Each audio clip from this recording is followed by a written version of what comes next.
দর্শক, এখন জানবো নিত্য প্রয়োজনীয় পণ্যের বাজার দর সম্পর্কে। এই মুহূর্তে রাজধানীর ক্যাম্পের বাজারেও রয়েছে সহকর্মী শিমুল খান। সরাসরি যুক্ত হচ্ছে তার সাথে। শিমুল, নিত্য প্রয়োজনীয় বাজারের দাম কেমন দেখছেন?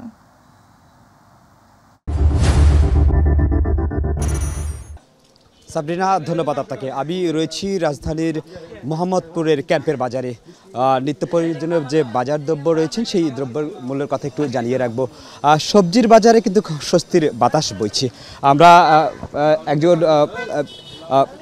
একজন ব্যবসায়ীর সাথে কথা বলবো। একটু আমাদেরকে জানাবেন সবজির বাজারটা কেমন? সবজির বাজারটা এখন তো অনেক নিয়ন্ত্রণে আছে। মনে করেন সব কিছু দামই কম আছে।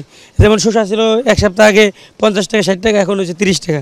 ভেন্ডি 25 টাকা কেজি, কাঁকরোল 50, মানে সব কিছু একদম নিয়ন্ত্রণ আছে। সবজি আগে যা ছিল বাজার এখন অনেক নিয়ন্ত্রণ আছে বাজার।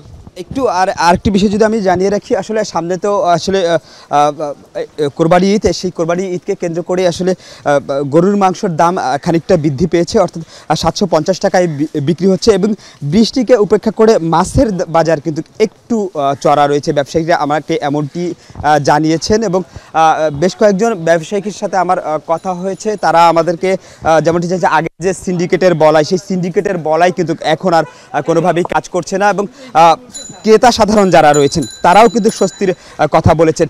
এবং সামনে ঈদকে কেন্দ্র করে আমরা অতীতে দেখেছি পেঁয়াজ সহ আদা রসুন এই জিনিসগুলোর দাম বৃদ্ধি পায়, সেটির দামও কিন্তু বৃদ্ধি পায়নি, এবং অর্থাৎ আগের দামেই বিক্রি হচ্ছে।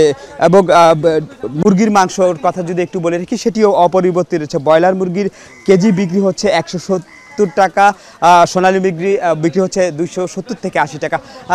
তাবাসসুম, এই ছিল আমার কাছ থেকে রাজধানীর মোহাম্মদপুরের ক্যাম্পের বাজার থেকে সর্বশেষ আপডেট। তাবাসসুম।